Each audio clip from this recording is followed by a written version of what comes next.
Hi babes, welcome back to my channel Ramala Shifa. Punks Triangle episode 3. Last episode பார்க்காதவங்க ஐக்கால link தரேன் பாருங்க. சுமேரா அவனுடைய work பண்ணிக்கிட்டு இருக்கான். அப்போ அவனுக்கு நேற்று ஐக்கிட்ட இருந்து டெக்ஸ்ட் வந்துச்சுல்ல, அதை எடுத்து மறுபடியும் மறுபடியும் பார்க்குறான். அவன் வெளியில் எங்கேயோ வர சொல்லியிருந்தான்ல, அது எந்த இடம்னா லெட் இட் ஹெவன் அப்படின்ற ஒரு பார். இது என்ன பாரு அப்படின்னு உடனே அவன் ஆன்லைனில் சர்ச் பண்ணி பார்க்குறான். அந்த பார் எங்கே இருக்குன்னு தெரியுது. அதுக்கப்புறம் இவனுக்கு தான் ட்ரிங்க் எல்லாம் பழக்கம் கிடையாதுல்ல. ஸோ பாருக்கு போனால் எப்படி ட்ரிங்க் ஆர்டர் பண்ணுறது அப்படின்னு ஆன்லைனில் சர்ச் பண்ணி படிச்சுக்கிட்டு இருக்கான். அப்போ தான் அவனுக்கு திடீர்னு ஞாபகம் வருது, நம்ம என்ன ட்ரெஸ் போடுறது அப்படின்னு. உடனே அவனோட கிளாஸை ஓப்பன் பண்ணி அவனுக்கு தெரியும்ல ஐயோட ஸ்டைலுன்னு. ஐயோட ஸ்டைல் தான் இவனுக்கும் பிடிக்கும். ஸோ இவங்ககிட்ட அந்த மாதிரி கிளாத்ஸ் தான் எல்லாமே இருக்குது. அதுலேருந்து அவனுக்கு ரொம்ப பிடிச்ச ஒரு அவுட்ஃபிட்டை எடுத்து ரெடி பண்ணி வைக்கிறான். ரெடி ஆயிட்டு அவன் சொன்ன அந்த லெட் இட் ஹெவன் அந்த பார்க்கு போயிடுறான். அவன் நினச்ச மாதிரி பார் ரொம்ப சவுண்டாலாம் இல்லை, ஒரே அமைதியாக இருக்குது. நம்ம கரெக்டான இடத்துக்கு தான் வந்திருக்கோமா அப்படின்னு பார்த்துட்டு டோர் ஓப்பன் பண்ணிட்டு உள்ளே போகிறான். அவன் எதிர்பார்த்த மாதிரியே ஐ அங்கே உட்காந்துருக்கான். ஐ இவனை பார்த்ததுமே சியாகி இங்கே வா அப்படின்னு கூப்பிடுறான். ஐ இவனை சியாகின்னு கூப்பிடுறான். இனாகா இவனை சுமுயிரான்னு கூப்பிடுறான். சியாகி சுமுயிரா ரெண்டுமே இவனுடைய பேரு தான். சுமீரா எப்பயும் போல பயந்துக்கிட்டே வந்து சியாகி பக்கத்தில் உட்காடுறான். என்ன ட்ரிங்க் பண்ணுறேன் அப்படின்னு கேட்க, எனக்கு அப்படின்னு அவன் தயங்கும் போதும், ஓ உனக்கு தான் அதெல்லாம் பழக்கம் இல்லைல்ல, நீ கிட்டி சாப்பிடு, அது உனக்கு நல்லா இருக்கும் அப்படின்னு சொல்ல, சரி ஓகே அப்படின்னு அவனை சொல்ல ஐ அந்த கிட்டி ஆர்டர் பண்ணுறான். அப்புறம் ஐ அவனை பார்த்து பேக் கழட்டலையா அப்படின்னு சொல்ல, உடனே அவன் பேக்கை கழட்டி வைக்கிறான். இந்த பேக் உனக்கு ரொம்ப பிடிக்குமா இந்த பிராண்ட் அப்படின்னு ஐ கேட்க, ஆமாம் எனக்கு பிடிக்கும். 3 வருஷத்துக்கு முன்னாடி ரன்வேல நீ இந்த பேக் தான் போட்டு வந்த அப்படின்னு சொல்ல, 3 வருஷத்துக்கு முன்னாடியா? அப்போல்லாம் நான் யாருன்னு யாருக்குமே தெரியாது அப்படின்னு சொல்ல, ஆனால் அப்போ தான் நான் உன்னை ஃபஸ்ட் டைம் பார்த்தேன். அப்போ இருந்து எனக்கு உன்னோட ஸ்டைல் ரொம்ப பிடிச்சிருச்சு அப்படின்னு சொல்ல, ஐயா அவனோட ஃபேஸை பார்த்து, லிப்பில் கூட நீ பியர்சிங் பண்ணியிருக்கியே, அதுவும் என்னால் தானே அப்படின்னு கேட்க, அவன் வெக்கப்பட்டுக்கிட்டே ஆமான்னு சொல்கிறான்.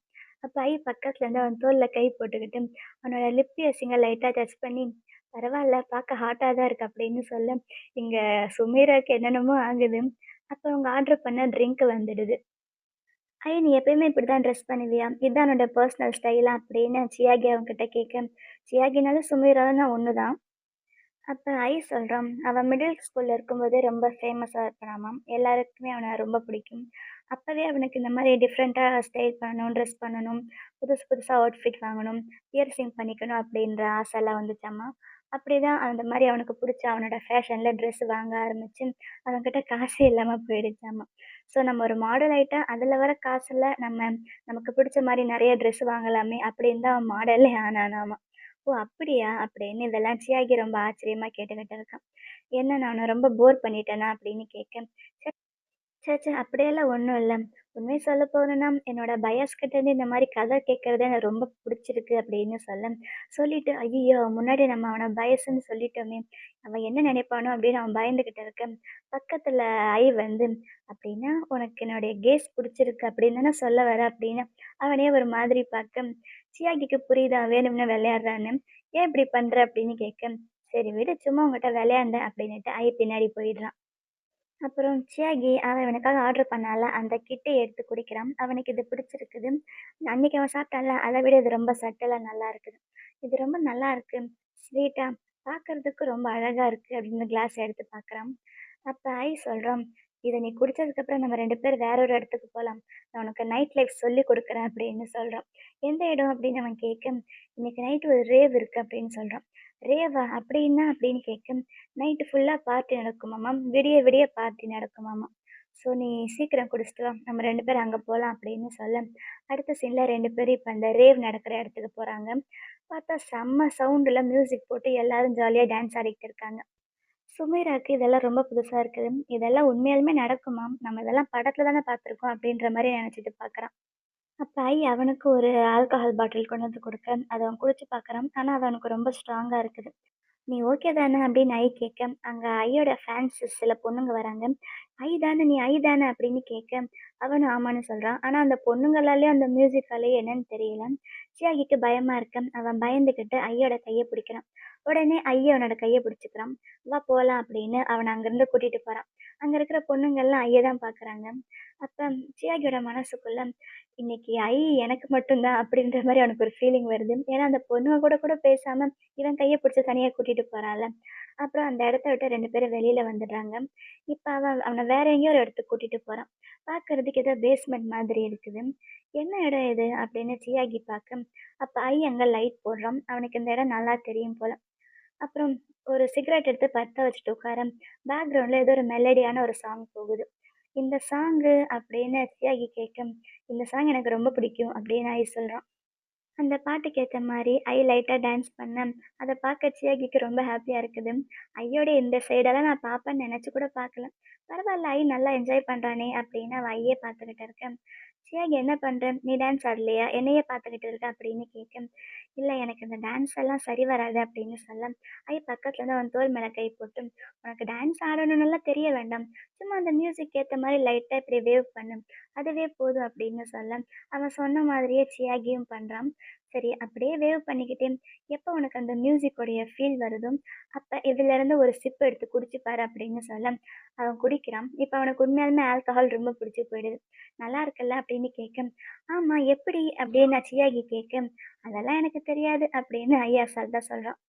அப்ப சியாகி மனசுக்குள்ள, தான் எனக்கு எல்லாமே கத்துக் குடுத்தான். எப்படி ஒரு கிளப்புக்கு போறது, ஆல்கஹால் குடிக்கிறது, சிகரெட் குடிக்கிறது, இந்த நைட் லைஃப்ப என்ஜாய் பண்றது, இது எல்லாமே எனக்கு தான் கத்துக் குடுத்தா அப்படின்னு மனசுக்குள்ள ரொம்ப பெருமையா நெனச்சுக்கிறான். அப்புறம் கொஞ்ச நேரத்துல சியாகி செம்மையா ட்ரங்க் ஆயிடுறான். அவன் ஜாலியா தண்ணி அடிச்சுட்டு அங்கேயும் இங்கேயும் டான்ஸ் ஆடிக்கிட்டு இருக்கான். அப்ப "நேத்து நான் இந்த இடத்துக்கு வந்தேனே" அப்படின்னு சியாகி சொல்ல, "அப்படியா? எப்படி நல்லா இருந்துச்சா?" அப்படின்னு கேட்க, ஜாலியா இருந்துச்சு. நாங்க பெயிண்ட் பண்ணிட்டு ஒரே ஜாலியா என்ஜாய் பண்ணோம்" அப்படின்னு சியாகி சொல்ல, "அப்படியா? சரி அப்படின்னா நேத்து நீ போனியே அது ஜாலியா இருந்துச்சா? இல்ல இன்னைக்கு ஜாலியா இருக்கா?" அப்படின்னு கேட்க, "அது வந்து 2மே ஜாலியா தான் இருந்துச்சு" அப்படின்னு சியாகி சொல்றான். அப்ப அவனையே பார்த்துட்டு அவன் பக்கத்துல வரான். அவனுடைய கன்னத்துல கை வச்சுட்டு, "நீ ரொம்ப கியூட்டா இருக்க" அப்படின்னு சொல்ல, அதே நேரம் சியாகி மனசுக்குள்ள, ஐயோட கை ரொம்ப கூலா இருக்குல்ல. அவன் கையில இப்போ அவன் போட்டிருக்க ரிங்கு, அந்த நெயில் பெயிண்ட் அதெல்லாம் சொல்றான் போல. அப்படியே அவன அப்படியே வச்ச கண்ணு வாங்காம பார்த்துக்கிட்டு இருக்க. திடீர்னு சியாகிக்கு வாமிட் வர ஆரம்பிச்சிடுது. அவன் அப்படியே உட்காந்துர்றான். அடுத்த சீன்ல அவன ரெஸ்ட் ரூம்க்கு கூட்டிட்டு போயிட்டு, அங்க அவன வாமிட் எடுக்க வச்சுக்கிட்டு இருக்கா "சாரி உனக்கு ஆல்கஹால் புதுசுல்ல. நான் உன்ன குடிக்க விட்டுருக்க கூடாது" அப்படின்னு சொல்ல, "இல்ல பரவால்ல நல்லா தாங்க இருந்துச்சு" அப்படின்னு சியாகி சொல்ல, "இருந்தாலும் அது ஆல்கஹால் தானே. நான் உனக்கு குடுத்துருக்க கூடாது. சரி இப்ப எல்லாத்தையும் வாமிட் பண்ணிடு" அப்படின்னு சொல்ல, அவனுக்கு வாமிட் வர மாதிரி இருக்குது. ஆனா எதையும் வாமிட் பண்ண முடியல. இப்ப என்ன பண்றது அப்படின்ட்டு, "சரி நான் உனக்கு ஹெல்ப் பண்றேன்" அப்படின்னு அவனோட வாய்க்குள்ள கைய விடுறான். அப்ப இவனுக்கு தான் சும்மா தொட்டாலே என்னமோ ஆகுமே! வாய்க்குள்ள கைய விட்டா சும்மாவா இருப்பான்? ஐயோட கை ரொம்ப ஹாட்டா இருக்குதே அப்படின்னுட்டு, போன சீன்ல தானே அவன் கை அழகா இருக்குன்னு சொன்னான். அவனுடைய கைய புடிச்சுட்டு அவனோட ஃபிங்கர பார்த்துக்கிட்டு இருக்கான். இந்த சீன்ல அவனுடைய ஃபிங்கர் அவன் வாய்க்குள்ள இருக்குது. இவன் கை அழகா இருக்குல்ல, இவன் ரிங்கு அப்படின்னு அந்த கைய பார்த்துட்டு ஒரு மாதிரி பண்றான். அதெல்லாம் பார்க்க எங்க ஐயிக்கு என்னென்னமோ ஆகுது. அப்படியே அவன் லைட்டா பார்க்க, "ஏன்டா என்ன அப்படி பார்க்குற? உன்னோட லுக்ல வேற என்னமோ மாதிரி இருக்குதே!" அப்படின்னு கேட்குறான். அப்ப அவனுக்கு கரெக்ட்டா வாமிட் வந்துடுது. வாமிட் எடுக்கிற சீனுக்கு இவ்ளோ ரொமான்ஸ் இருக்குன்னு நம்ம இதுவரைக்கும் எங்கேயாச்சும் பார்த்துருப்போமா? அப்புறம் அடுத்த சீன்ல இங்க சியாகி ஏதோ மயக்கத்துல படுத்திருக்க மாரி இருக்கு. அப்ப அவனுக்கு ஐயோடைய சிகரெட் ஸ்மெல் வருது. கண்ண திறந்து பார்த்தா அவன் பக்கத்துல தான் படுத்துட்டு இருக்கான். ஏதோ மொட்டை மாடியில 2 பேரும் உட்காந்துட்டு இருக்காங்க. "நல்லா இருக்குல்ல இந்த இடம்" அப்படின்னு அவன் கேட்க, அவனும் ஆமான்னு சொல்றான். அப்ப சிகரெட் குடிச்சிட்டு இருக்கான்ல, "எனக்கும் ஒரு சிகரெட் குடு" அப்படின்னு கேட்க, சிரிச்சுக்கிட்டே, "உனக்கும் பழக்கம் ஆயிடுச்சா?" அப்படின்னு ஒரு சிகரெட் எடுத்து வாயில வச்சு பத்த வைக்கிறான். 2 பேருமே சிகரெட் பிடிக்க, வந்து சியாகியே பார்த்துக்கிட்டு இருக்கான். அதுக்கப்புறம், "சியாகி உனக்கு யாரையாச்சும் புடிக்குமா?" அப்படின்னு கேட்க, அவன் தயங்கிக்கிட்டே, "ஆமா" அப்படின்ற மாரி சொல்றான். சரி, அது யாரு என்னன்னுலாம் இப்ப நான் உன்கிட்ட கேட்க போறது கிடையாது. ஆனா, உன்னோட டைப் என்ன? எப்படி இருந்தா உனக்கு பிடிக்கும்? அப்படின்னு கேட்க, அது வந்து என்கிட்ட எந்த ஒரு சீக்ரெட்டையும் மறைக்கக்கூடாது அப்படின்னு சொல்றான் சியாகி. அது கேட்டதுமே ஐக்கு என்ன சொல்றதுன்னு தெரியல. "ஓ! அப்படியா?" அப்படின்ட்டு அவன் அமைதியா இருக்கான். அதுக்கப்புறம் என்ன நடந்துச்சு? எதுவுமே சியாகிக்கு ஞாபகம் இல்ல. அடுத்த நாள் காலையில அவன் அவனுடைய வீட்ல இருக்கான். என்ன நடந்துச்சு நேத்து நைட்டு அப்படின்னு யோசிச்சு பார்க்கும்போது, எதுவுமே அவன் மைண்ட்ல இல்ல. அப்புறம் அவன் ஐக்கு டெக்ஸ்ட் பண்றான். "நேத்து நைட்டு நடந்தது எதுவுமே எனக்கு ஞாபகம் இல்ல. நான் உன்ன எதுவும் டிஸ்டர்ப் பண்ணலல்ல. அப்படி ஏதாச்சும் நடந்திருந்தா சாரி" அப்படின்னு அவனுக்கு டெக்ஸ்ட் பண்றான். அதுக்கு அப்புறமா ஐ கிட்ட இருந்து அவனுக்கு எந்த ஒரு ரிப்ளையுமே வரல. ஸோ அதான் அவ ஐ கிட்ட கடைசியா பேசுறது. ஸோ அவனால நார்மலா இருக்கவே முடியல. அவன் ஒரு மாதிரி இருக்கான். அவனுடைய ஒர்க்ல கூட அவன் என்னமோ பறி குடுத்த மாதிரியே இருக்கான். எதுவுமே கான்சன்ட்ரேட் பண்ற மாதிரி இல்ல. அவனோட மேனேஜர் பக்கத்துல வந்து, "சியாகி போய் பிரேக் எடுத்துக்கோ" அப்படின்னு சொல்ல அவன் காதுலயே விழ மாட்டேங்குது. சியாகி, சியாகி அப்படின்னு 2 டைம் கூப்பிட்டதுக்கு அப்புறம் தான் அவனுக்கு காது கேட்குது. போய் பிரேக் எடுத்துக்கோ அப்படின்னு சொல்ல, சியாகி அங்கருந்து போறான். அப்ப அங்க இன்னொருத்தன் வேலை செய்றான்ல, அவன் மேனேஜர் கிட்ட என்ன ஆச்சு சியாகிக்கு அப்படின்னு கேட்க, அவன் நைட்டு காலேஜ் போறான்ல, அதான் அவனுக்கு ஏதாச்சும் அசைன்மென்ட் இருக்கும். அத நினைச்சு ரொம்ப ஸ்ட்ரெஸ்ஸா இருக்கான் போல அப்படின்னு எதுக்கு ஆக்சுவலா டெக்ஸ்ட் பண்ணலன்னா, அவன் சியா கிட்ட கேட்டான்ல, "உனக்கு எந்த மாரி ஆளுங்க பிடிக்கும்? உன் டைப் என்னன்னு? என்கிட்ட எந்த சீக்ரெட்டையும் மறைக்கக்கூடாது" அப்படின்னு அவன் சொன்னான்ல. அத பத்தி தான் இப்ப திங்க் பண்ணிக்கிட்டு இருக்கான். அப்படின்னா, நான் தான் ஐன்ற விஷயம் அவனுக்கு தெரிஞ்சுட்டா, எல்லாமே முடிஞ்சிடும்ல அப்படின்னு அவன் பயப்படுறான். ஒருவேள அதனால தான் அவன் எதுவுமே இவளுக்கு ரிப்ளை பண்ணல போல. இங்க சியாகிக்கு ஒண்ணுமே புரியல. என்னாச்சு? நம்மகிட்ட நல்லா தானே பேசிக்கிட்டு இருந்தான். இப்ப திடீர்னு நம்மகிட்ட பேச மாட்றானே! நம்ம அவன கோவப்படுத்துற மாரி ஏதாச்சும் சொல்லிட்டோமா? இப்ப என்ன பண்றது? என்ன சொன்னா அவன் சமாதானம் ஆவான்? அப்படின்னு எங்க சியாகிக்கு ஒரே டென்ஷனா இருக்குது. இதோட இந்த எபிசோடு முடியுது. இந்த வீடியோ உங்க எல்லாருக்கும் ரொம்ப பிடிச்சிருக்குன்னு நினைக்கிறேன். அப்படி பிடிச்சிருந்தா லைக் பண்ணுங்க. அடுத்து என்ன நடக்க போகுதுன்னு தெரிஞ்சுக்க மறக்காம நம்ம சேனல சப்ஸ்கிரைப் பண்ணுங்க. Love you babes. பை.